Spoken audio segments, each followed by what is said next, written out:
Bayangkan seorang anak berusia 11 tahun yang kecerdasannya mampu membungkam ruang sidang dan mengoreksi keputusan sang raja, ayahnya sendiri. Kecerdasan luar biasa Nabi Sulaiman.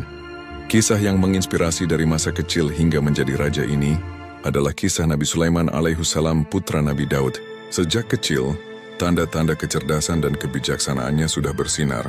Ia sering mendampingi ayahnya di sidang-sidang pengadilan, disiapkan untuk suatu hari memimpin kerajaan. Suatu hari dua orang lelaki bersengketa. Kebun seorang lelaki dirusak oleh kambing tetangganya. Nabi Daud memutuskan si pemilik kambing harus menyerahkan ternaknya sebagai ganti rugi. Tapi Sulaiman muda yang mendengarkan, mengusulkan solusi yang lebih adil. Serahkan kambing itu kepada pemilik kebun untuk diambil manfaatnya, katanya. Dan serahkan kebun yang rusak itu kepada pemilik kambing untuk dipugar hingga pulih. Setelah itu, masing-masing mengambil kembali miliknya. Keputusan brilian ini membuat semua yang hadir terkagum-kagum. Inilah permulaan dari hidup seorang nabi yang penuh mukjizat. Namun jalan menuju tahta tidak mulus. Absalom, kakak Sulaiman, memberontak untuk merebut kekuasaan dari Nabi Daud. Dengan berat hati, Daud meninggalkan istana untuk menghindari pertumpahan darah. Setelah berdoa memohon petunjuk, Daud mengirim pasukan untuk merebut kembali kerajaan dengan pesan, "Selamatkan Absalom." Namun takdir berkata lain, Absalom tewas dalam pertempuran. Nabi Daud kembali memimpin, dan setelah wafat Sulaiman pun dinobatkan sebagai raja. Allah menganugerahi Sulaiman kekuasaan yang luar biasa. Ia memahami bahasa binatang dan memerintah atas jin dan angin. Suatu hari, di lembah semut ia mendengar seekor semut memperingatkan kawanannya agar masuk sarang agar tidak terinjak rombongannya.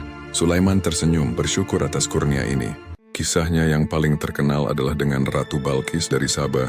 Melalui burung hudhud, Sulaiman mengirim surat agar sang ratu berserah diri.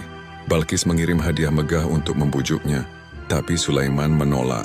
Allah telah memberiku kerajaan yang jauh lebih besar, katanya.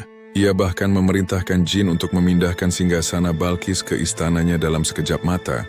Saat Balqis datang, ia dibawa ke ruangan berlantai kaca yang disangkanya kolam air.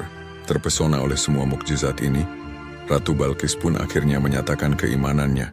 "Aku telah lama tersesat, akunya. Kini aku berserah diri kepada Tuhan Nabi Sulaiman." Kisah Nabi Sulaiman mengajarkan kita bahwa kecerdasan sejati disertai dengan keadilan dan kerendahan hati. Kekuasaan terbesar bukan untuk sombong, tetapi untuk bersyukur dan menegakkan kebenaran. Setiap mukjizat yang ia terima adalah ujian syukur, mengingatkan kita bahwa di balik semua kehebatan di dunia, ada Sang Pencipta yang Maha Kuasa. Kisah Nabi Sulaiman penuh dengan pelajaran hidup yang dalam. Manakah yang paling menginspirasi Anda? Apakah kecerdasannya di usia muda, kesabarannya menghadapi ujian, atau sikap syukurnya atas setiap nikmat? Bagikan pendapat Anda di kolom komentar di bawah. Jangan lupa subscribe dan nyalakan lonceng notifikasi untuk mendapatkan kisah-kisah penuh hikmah lainnya. Sampai jumpa di video berikutnya.